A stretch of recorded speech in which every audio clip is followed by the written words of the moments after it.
आगमन झालेलं आहे. जोरदार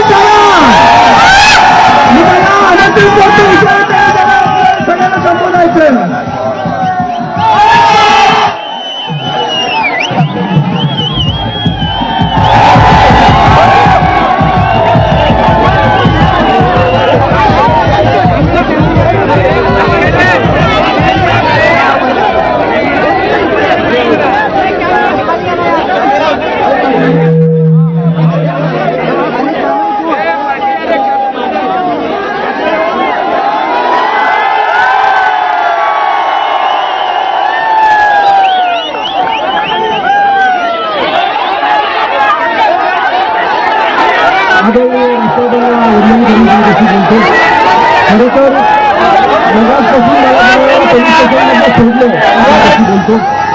खरंतर मगाचपासून मला ज्या वेळेला पोलीस स्टेशनमधून सोडलं तेव्हापासून माझा जीव असा कासावीस झाला होता. मी कधी जातो आणि तुम्हाला सगळ्यांना भेटतोय.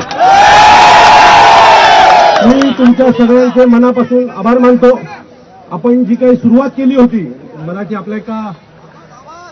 मराठी एकीकरण समिती मनसे आपण सगळ्यांनी सर्वच पक्ष उभाटा या सगळ्यांनी मिळून आपण जी सुरुवात केली होती त्या सुरुवातीला यश आलंय.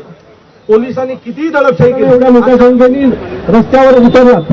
आता असं पकडूया, जर आपल्या कोणाला पकडलं नसतं आणि हा मोर्चा सुरळीत पार पडला असता मी खात्रीने सांगतो हा मोर्चा किमान 50,000 लोकांचा झाला असता.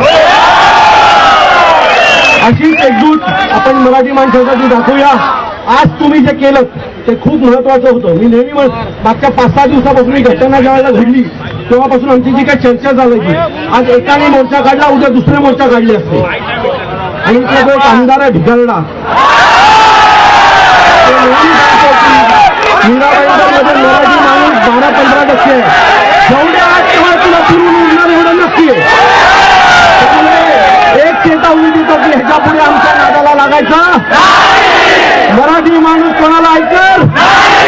आपली एकजूट आपली एकजूट आपली एकजूट मराठी माणूस आगे बढो. मग मराठीचा मग मुंबईचा मग मीराबाईंकरचा आणि मग महाराष्ट्राचा. छत्रपती शिवाजी महाराज की जय भवानी जय शिवाजी. आपण सगळे कॅमेरा खाली थांबूया. आपल्याला जे अवक्षत होतं आज पोलिसांनी दबाव टाकल्याच्या नंतरही आपण सगळेजण एवढ्या मोठ्या संख्येने इथे आलात. हा मेसेज अख्ख्या महाराष्ट्रात गेला. असा दबाव टाकण्यात येईल तिथे असाच मराठी माणूस पुन्हा रस्त्यावर येईल. हे सगळं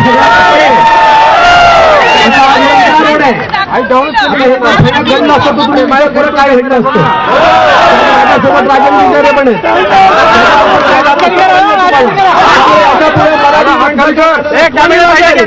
लक्षात ठेवा आम्ही आता एकत्र होणार. आता याच्या पुढे मराठीसाठी आपण सगळे एकत्र राहू.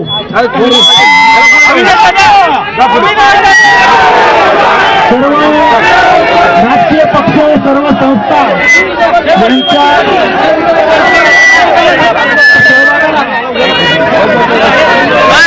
आम्ही मराठी एकीकरण समितीच्या माध्यमातून मराठी एकीकरण समितीच्या माध्यमातून धन्यवाद देतो. आपण मराठी एकीकरण समितीचा आज या ठिकाणी सर्व पक्ष एकत्र आले त्याबद्दल आपले आभार.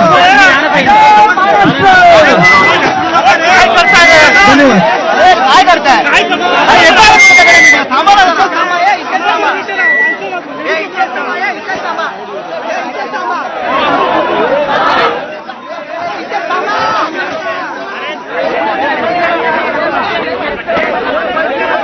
तर या मोर्चाचे आयोजक अविनाश जाधव यांच्या भाषणानंतर आता या मोर्चाचा समारोप होतो आहे आणि यानंतर या मोर्चाची सांगता होते आहे. आपण पाहिलं सर्व प्रमुख नेत्यांची भाषणं झाली. काही तासांपूर्वी या मोर्चाला सुरुवात झाली आणि त्यानंतर मीरा रोड स्थानकाच्या परिसरामध्ये जाऊन हा मोर्चा थांबला. या ठिकाणी नेत्यांची भाषणं झाली अविनाश जाधव माध्यमांशी बोलतात, काय म्हणतात ऐकू. अस्वस्थ नव्हतो तेवढं मी इथे येताना अस्वस्थ होतो, कारण जे काय मराठी माणसाने आज मीरा भाईंदरमध्ये करून दाखवलं होतं माझ्याकडे शब्दच नाहीत. म्हणजे मी ज्या पोलीस स्टेशनला होतो त्या पोलीस स्टेशनचा प्रत्येक हवालदार हे टीव्हीवर फक्त हेच पाहत होतं आणि त्याच्या चेहऱ्यावर आंदोलन झाल्याच्या नंतरचा आनंद मी पाहत होतो. तो एका सर्वसामान्य मराठी माणसाचा आनंद होता आणि हा आनंद महाराष्ट्रातल्या प्रत्येक माणसाने टीव्हीवर आज घेतला असेल. मी एका चॅनलला पाहत होतो, एक टीव्ही चॅनल आहे त्याच्यावर मी मोबाईलवर लाईव्ह पाहत होतो, त्यावेळेला 3.5 लाख लोक लाईव्ह पाहत होती. याचा अर्थ विचार करा की महाराष्ट्रात प्रत्येक चॅनलवर किती लोकांनी ते लाईव्ह पाहिलं असेल. प्रत्येक घराघरात आजचं मराठीचं आंदोलन गेलेलं आहे आणि याच्या पुढे महाराष्ट्रात कुठेही मराठी माणसाच्या बाबतीत असं काही घडलं तर असेच मोर्चे निघतील, याचं सरकारने दखल घ्यावी. आधीचा मोर्चा निघाला त्या मोर्चाला अशा पद्धतीने कुठेही कोणाला ताब्यात घेतलं नाही. या मोर्चामध्ये मात्र दिसेल त्याला ताब्यात घेतलं. या मोर्चाच्या बाबतीमध्ये पोलीस प्रशासन आणि गृह खात्याचा दबाव होता. सकाळी ज्या वेळेला पोलीस माझ्या घरी आले त्यावेळेला जे कोणी संबंधित अधिकारी माझ्या घरी आलेले मी त्यांना विचारलं की साहेब मी मोर्चा मराठीसाठी काढतोय आणि मराठीसाठी ज्यावेळेला मी मोर्चा काढतोय त्यावेळेला अधिवेशन चालू आहे महाराष्ट्रात, सो याचा त्रास तुम्हाला होणार नाही आहे का? तर ते म्हणाले अविनाश मला हे सगळं माहिती आहे पण माझ्यावर खूप दबाव आहे तुला इथनं घेऊन जाण्याच्या बाबतीत. सो मी रात्री 3 वाजता माझ्या घरी माझा मुलगा आणि माझी बायको होती. मी कुठल्याही वादात पडलो नाही कारण खूप पोलीस होते माझ्या घराखाली, वरती खूप पोलीस होते. मी माझे 2-3 सहकारी बोलवले आणि सकाळी खाली उतरलो. परंतु जी काही त्याच्यानंतर वसई विरार आणि या पट्ट्यातनं आमचे 1,500च्या वरती महाराष्ट्र सैनिक या लोकांनी अटक केले होते.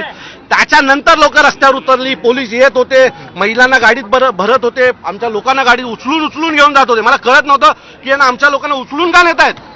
आम्ही काय आतंकवादी आहोत का? आम्ही काय दहशतवादी आहोत का? प्रतिक्रिया घेतली